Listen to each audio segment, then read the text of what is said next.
안녕하세요. 저는 오늘 오픈소스 분산 로그 저장소와 이를 활용해서 개발한 메시지 큐에 대한 주제로 발표를 하게 된 이영식입니다. 반갑습니다.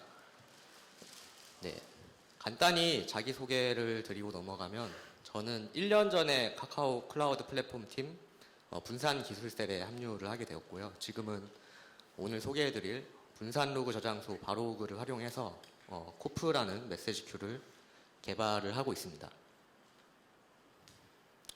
오늘 발표에서 얘기 드릴 내용은 크게 세 가지인데요. 먼저 분산 로그 저장소가 과연 무엇인지, 그리고 어디에 쓰이는지, 그리고 카카오에서 사내 오픈소스 프로젝트로 개발되고 있는 분산 로그 저장소 바로그에 대한 간단한 소개와 이 바로그를 활용해서 개발된 메시지 큐 코프에 대해서 소개를 드리고 마치려고 합니다.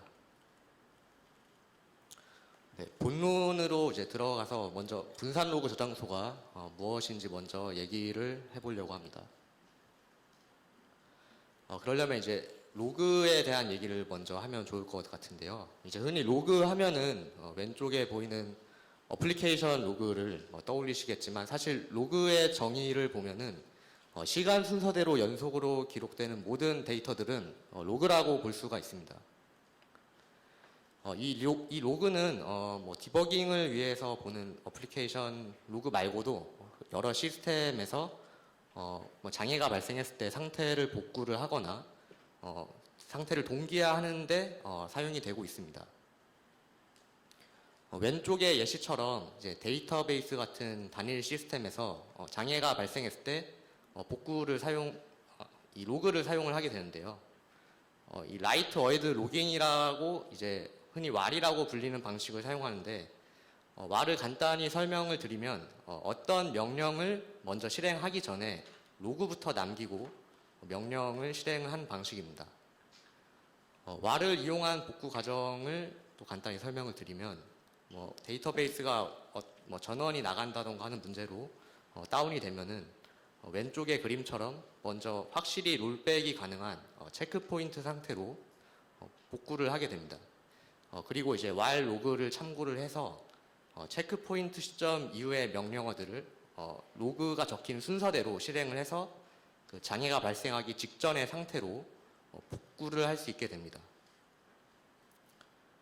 이처럼 같은 프로그램이 같은 명령을 동일한 순서로 처리를 하면 항상 같은 상태가 되는 것을 이용을 해서 분산 시스템에서는 여러 서버에서 실행되는 같은 프로그램들을 동기화하는데 이 로그를 또 이용을 하게 됩니다. 오른쪽의 그림처럼 여러 서버에서 동시에 읽을 수 있는 공유 로그 같은 게 있으면은 이 공유 로그를 통해서 동기화를 하게 되는데요.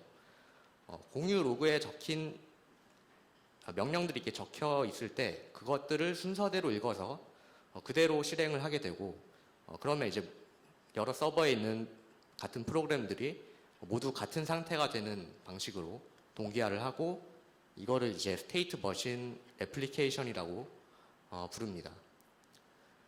스테이트 머신 애플리케이션은 분산 데이터베이스에서 인덱스를 동기화하는데 사용이 되고 있습니다.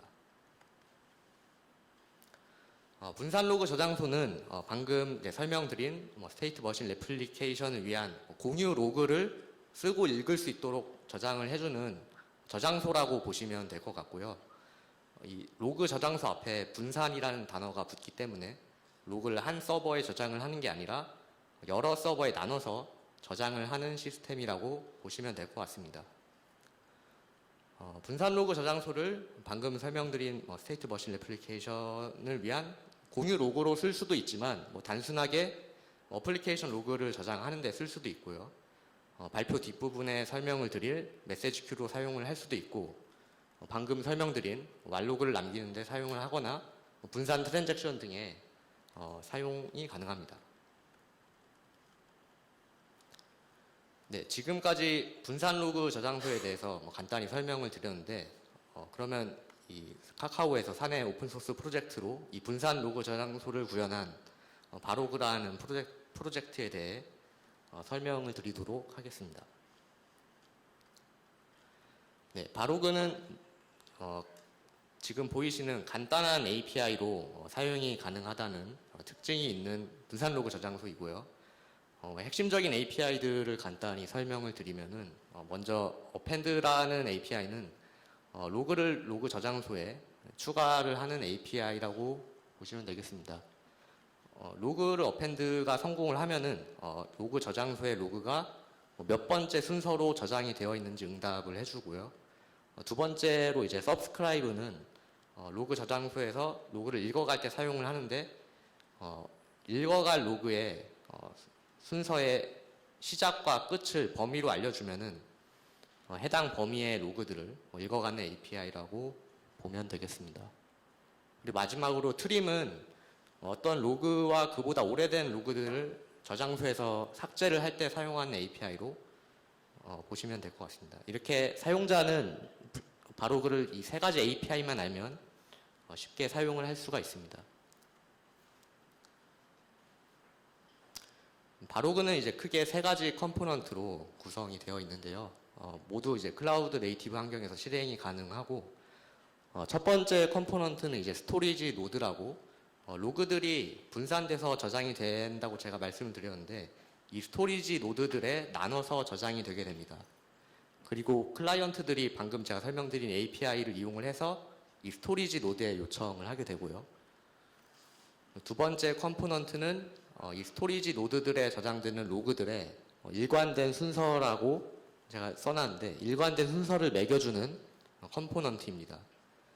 일관된 순서가 뭐고 그걸 어떻게 매겨주는지는 제가 뒷부분에 자세히 설명을 다시 드리겠습니다. 그리고 마지막으로 어드민이라는 컴포넌트가 있는데 이거는 스토리지 노드랑 메타데이터 레포지토리를 관리하는 관리자용 컴포넌트라 클라이언트가 자세히 알 필요는 없는 컴포넌트라고 보시면 되겠습니다. 분산 로그 저장소에서 저장되는 로그들에는 아까 처음 로그에 대해 얘기 드렸듯이 순서가 매겨져야 됩니다. 근데 이 로그의 순서가 중간에 빈 순서가 있다거나 중복된 순서를 갖는 로그들이 있다거나 아니면 실제 시간 순서와 다르게 역전돼서 기록되는 로그들이 있다고 하면은 그 저장소를 믿고 사용할 수가 없게 됩니다. 그래서 방금 얘기한 순서 문제가 없도록 이 로그들의 일관된 순서, 저는 이제 글로벌 오더라고 얘기를 할 건데 이 글로벌 오더를 잘 부여를 해줘야 되는 것이 분산 로그 저장소에서 풀어야 할 중요한 문제 중에 하나입니다. 이 그림처럼 4개의 스토리지 노드, 그러니까 로그를 저장하는 컴포넌트들이 있을 때 클라이언트들로부터 동시에 로그 쓰기 요청을 받을 수가 있습니다. 이 경우에 서로 다른 서버에 추가된 로그들의 어떠한 순서를 매겨줘야 하는지는 빠르게 결정을 할 수가 없기 때문에 서로 다른 서버에 있어서 글로벌 오더를 어떻게 매기는지가 해결하기 힘든 문제라고 보시면 될 것 같습니다. 기존에도 이제 다양한 분산 로그 저장소들이 존재를 했었는데요.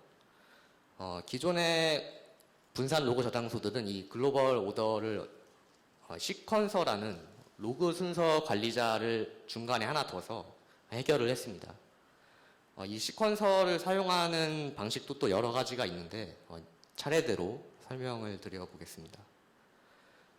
시퀀서라는 걸 사용하는 이제 첫 번째 방식은 클라이언트가 먼저 시퀀서한테 로그를 쓰기 전에 어떤 글로벌 오더로 로그를 쓰면 되는지 물어보고 그러면 시퀀서가 글로벌 오더를 할당을 해줘서 클라이언트가 시퀀서한테 받은 글로벌 오더로 스토리지 노드에 로그를 써달라고 요청을 하는 방식입니다.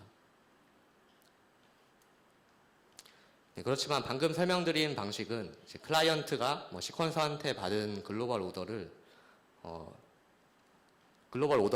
스토리지 노드에 쓰기에 실패를 하거나 어떠한 이유로든지 쓰지 않는다라고 하면은 로그에 이제 구멍이 생기는 치명적인 문제가 발생을 합니다. 이러한 방식을 사용하는 분산 로그 저장소는 이런 로그에 구멍이 발생을 하면은 복구를 해야만 하는데 이 복구에 오랜 시간이 소요가 되고 그동안은 이제 서비스가 중단된다는 치명적인 문제를 갖고 있었습니다.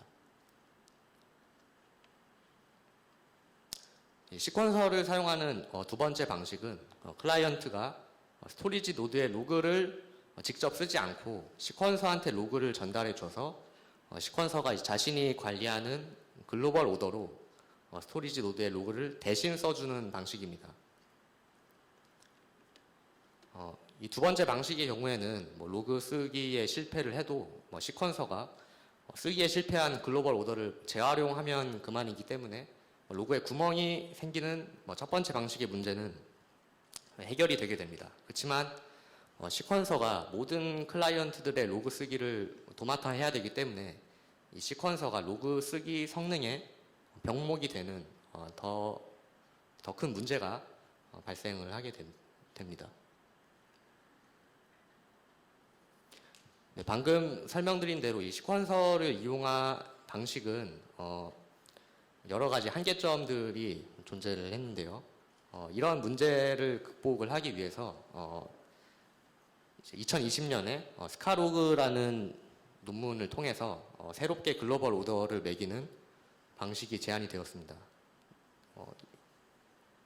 네, 방금 얘기 드린 이 방식을 핵심만 먼저 얘기를 드리면은 시퀀서 방식의 경우에는 로그를 쓰기 전에 어떤 글로벌 오더로 로그를 써야 되는지를 미리 결정을 하고 클라이언트가 알아야 되는 방식이었다면 새로 제안된 방식은 일단 로그를 먼저 스토리지 노드에 쓰고 그 이후에 로그에 글로벌 오더를 부여하는 방식으로 동작을 하게 됩니다. 네, 이렇게 설명을 하면 약간 이해가 힘들기 때문에 자세한 방식을 간단한 예시와 함께 설명드리도록 하겠습니다. 네, 먼저 각 스토리지 노드는 서로 다른 클라이언트들로부터 로그 쓰기 요청을 동시에 받을 수가 있습니다. 이때 이제 스토리지 노드에는 먼저 로그가 추가가 되게 되고요. 이 상태에서는 막 추가된 로그들에는 이제 글로벌 오더가 부여되지 않은 상태라고 보시면 되겠습니다. 스토리지 노드들은 이 글로벌 오더가 매겨지지 않은 로그들의 개수를 주기적으로 아까 두 번째로 설명드린 컴포넌트 메타데이터 레포지토리라는 컴포넌트에 몇 개의 로그들이 아직 글로벌 오더가 부여되지 않았는지를 알려주게 되는데요.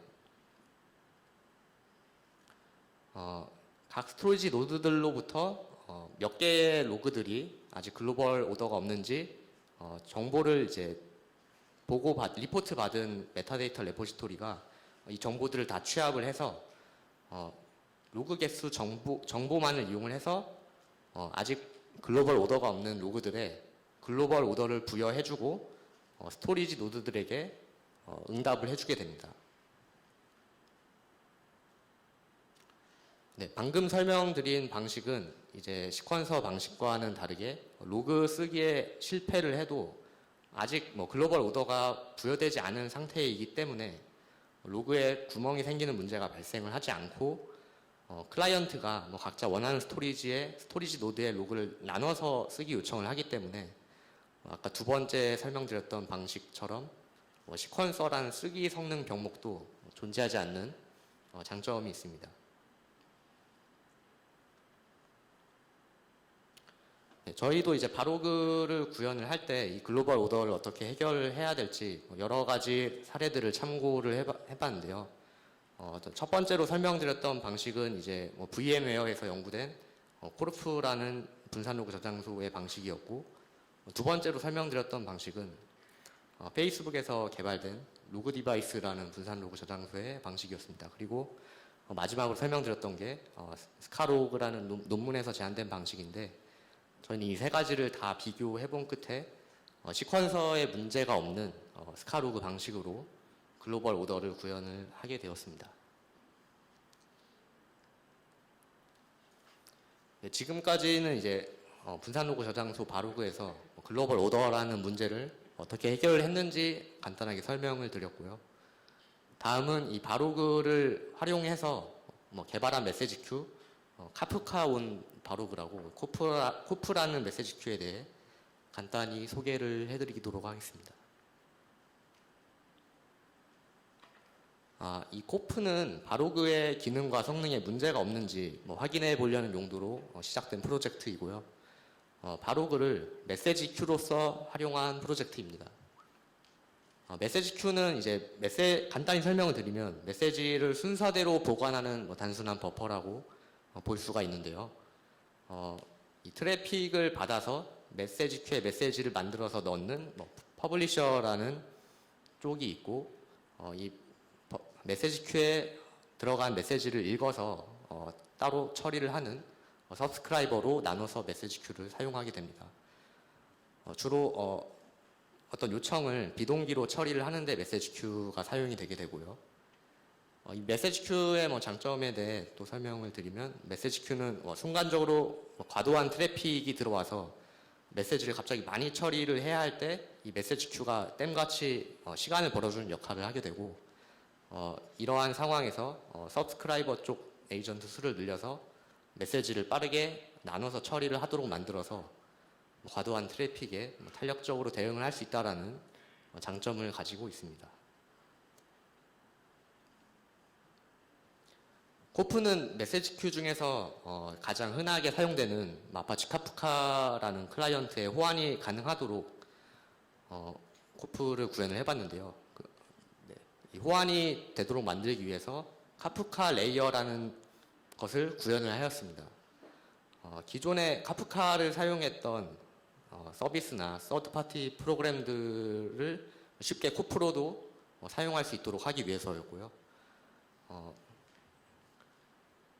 카프카 클라이언트에 대해서 간단히 설명을 드리고 넘어가자면, 카프카 클라이언트는 이 메시지 큐에 넣는 프로듀서와 카프카 메시지 큐에 들어가 있는 메시지를 읽어가는 컨슈머로 나뉘게 됩니다. 카프카 레이어의 역할은 이 두 카프카 클라이언트가 보내는 요청을 이해해서 메시지를 바로그의 로그로 쓰거나 읽고 카프카 클라이언트가 이해할 수 있는 응답으로 만들어서 응답해주는 역할을 하는 레이어입니다.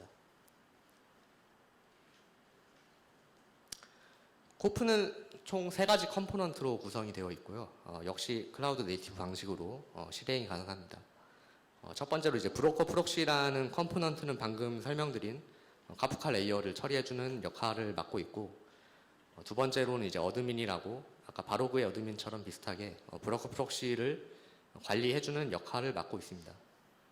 그리고 마지막으로 사내에 이미 서비스되고 있는 키밸류 스토리지를 코프 구현에 사용을 했는데, 이 카프카 내에서도 메시지를 읽고 쓸 때 필요한 메타데이터들을 카프카에서는 주키퍼라는 분산 데이터 저장소에 저장을 해서 읽고 쓰고 있습니다. 저희는 굳이 주키퍼를 사용을 하지 않고 사내에서 운영 중인 키밸류 스토리지에 카프카에서 사용하는 메타데이터를 비슷하게 저장하고 읽는 방식으로 코프를 구현을 해봤습니다. 네, 코프의 동작 방식을 설명드리기 전에 먼저 카프카에서 메시지를 쓰고 읽는, 흔히 펍섭이라고 얘기하는데, 이 펍섭에 대해서 간단히 설명을 드리고 그 다음에 코프에 대해 설명을 드리겠습니다. 근데 이제 지금 설명드리는 이 카프카의 내용은 중간 과정을 다 생략하고 결과만을 이용해서 쉽게 설명을 하는 것이기 때문에 정확한 카프카 동작 방식을 알고 싶으시면 카프카 문서를 참고하셔야 오해가 없을 것 같습니다. 네. 카프카 클러스터는 이제 메시지를 저장하고 읽기 쓰기 요청을 처리하는 브로커라는 바로그의 스토리지 노드와 비슷한 컴포넌트들이 존재를 하고요. 그리고 아까 설명드린 이 카프카의 메시지를 읽고 쓰는데 필요한 메타데이터를 저장하는 주키퍼라는 분산 데이터 저장소로 구성이 되어 있습니다. 카프카 프로듀서는 이 메시지를 쓰려고 할 때 먼저 이 메시지를 어떤 브로커에 써야 되는지 이 주키퍼를 통해서 주키퍼를 통해 알아낸 이 메시지를 전담하는 브로커에게 메시지 쓰기를 요청을 하게 됩니다. 반대로 이렇게 쓰여진 메시지를 이제 카프카 컨슈머가 읽어갈 때는 컨슈머가 메시지가 쓰여진 브로커 프록시로부터 브로커로부터 메시지를 읽어가고 이 메시지가 전체 메시지 중에 몇 번째 순서까지 읽었는지를 이 주키퍼에 저장을 하게 됩니다. 네, 카프카는 이런 식으로 이제 펍섭이 동작을 하게 되고요. 코프는 이 카프카의 펍섭을 비슷하게 흉내내기 위해서 먼저 아까 설명드린 대로 카프카의 주키퍼 역할을 사내 분산 키밸류 스토리지로 간단히 대체를 했습니다. 이 부분을 통해서 얘기를 드리고 싶은 점은 주키퍼의 역할을 대체할 수 있는 모든 종류의 분산 데이터 저장소를 이용을 하고 분산 로그 저장소를 이용을 이 두 개를 조합을 하면은 쉽게 카프카 레이어를 구현을 할 수 있다라는 점입니다.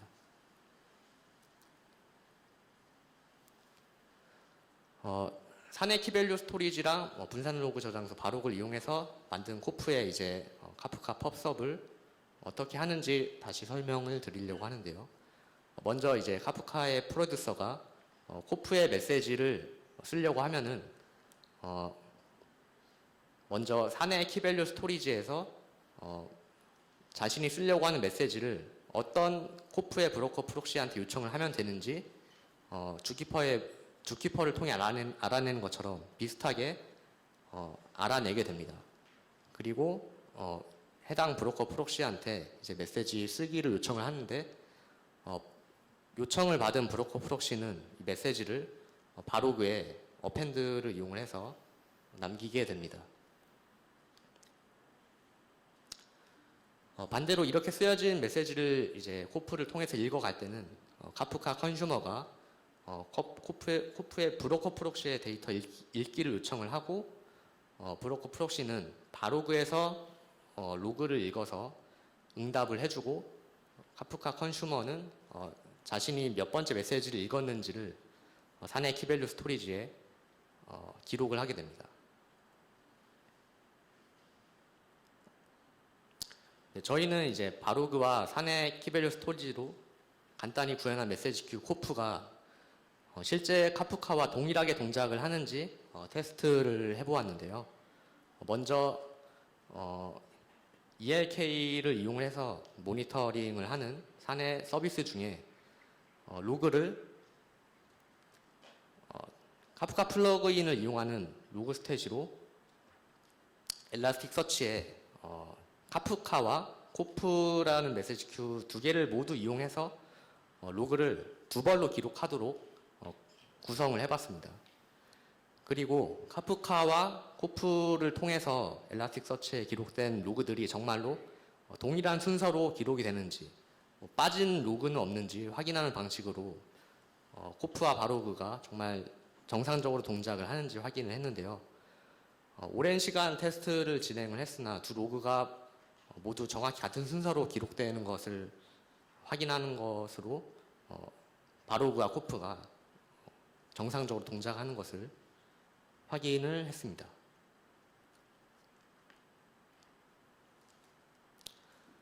네.